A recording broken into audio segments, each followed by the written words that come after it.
Hello mga sisi ko, ngayon po magluluto tayo ng pusit para maiba naman, hindi adobo.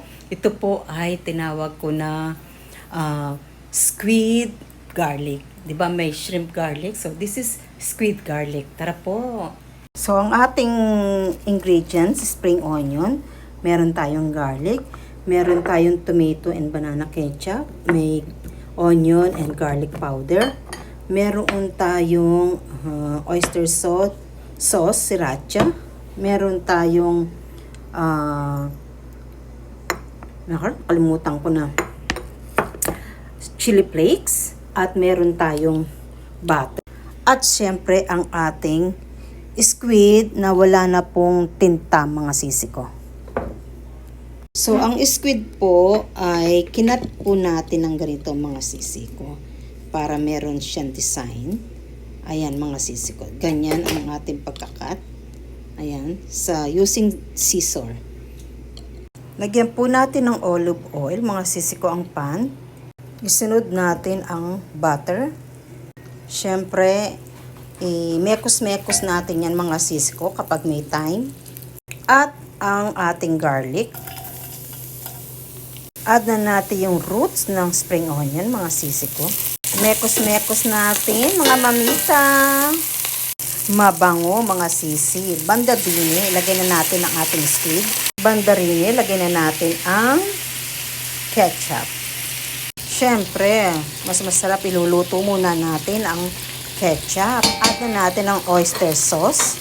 Hindi muna natin siya ihahalo sa squid.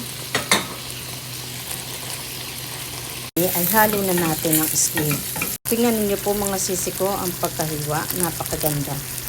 Ilagay natin ang sriracha mga sis.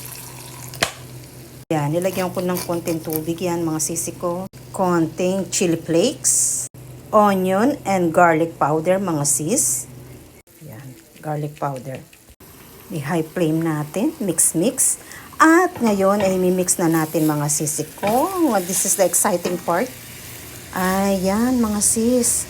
Alam nyo, mabango mga sisi ko. Kakaiba diba? Mga sis, pinch of salt lang kasi syempre yung oyster sauce ay medyo maalat. Pinch lang po. At lagyan na natin ng spring onion mga sis. Ay mga sisi ko, napakaganda po mga sis. Kakaibang luto ito sa ating pusit, diba? Depende na po sa inyo kung spicy ang sa inyo ha. Ang sriracha po ay medyo spicy din. So, masarap po yun.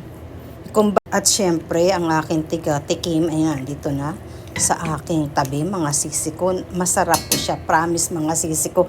I-add na natin yung maraming spring onion, mga sis. So, add na natin mga sisi ko. Sisi ko, ang pagluto ko po dito ay less 20 minutes lang. Yung po saktong pagluto po mga sisi ko. Ang squid po ang pusit, hindi po siya matigas.